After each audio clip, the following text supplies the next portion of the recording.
Good morning and again welcome back to my daily blog. আজকের ব্লগটা সন্ধ্যের দিকে, কারণ আজকে 31st নাইটের পিকনিক আমাদের।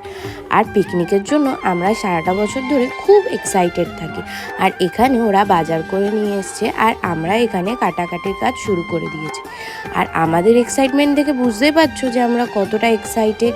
আর এখানটায় পাপ্পু মেশো রান্নার সব কিছু জোগাড় করা স্টার্ট করে দিয়েছে, আর রান্নাও বসিয়ে দিয়েছে।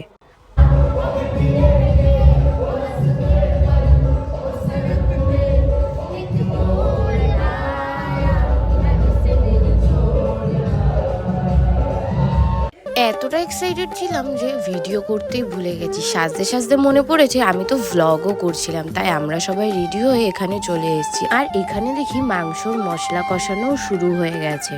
আগের দিন অবধিও পিকনিক করাটার প্ল্যানটা ক্যান্সেল হয়ে গেছিলো, তাই মনটা খুব খারাপ ছিল, কিন্তু সকাল থেকে ওরা খুব ভালোভাবে অ্যারেঞ্জ করেছে। আর এখন আমাদের নাচের পালা, নাচ না ছাড়া পিকনিক হয়?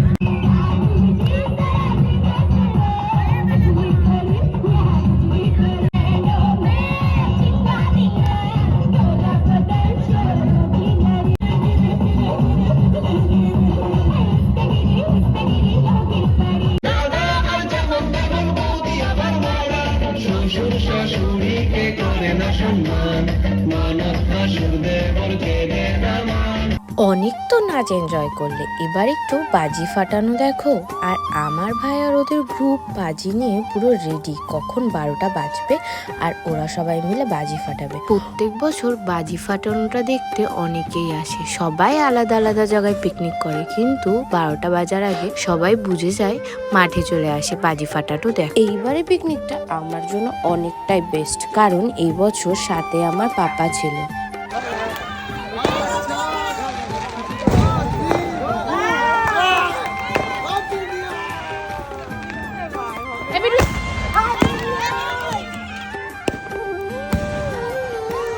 হ্যাপি নিউ ইয়ার সবাইকে। সবাই খুব ভালো থেকো, সুখে থেকো, আর এবছরটা যেন অনেক অনেক ভালো যায় তোমাদের, এটাই প্রে করবো। সব নেগেটিভের থেকে দূরে থাকো, আর সব বছরের থেকে যেন এটা তোমাদের বেস্ট হয়।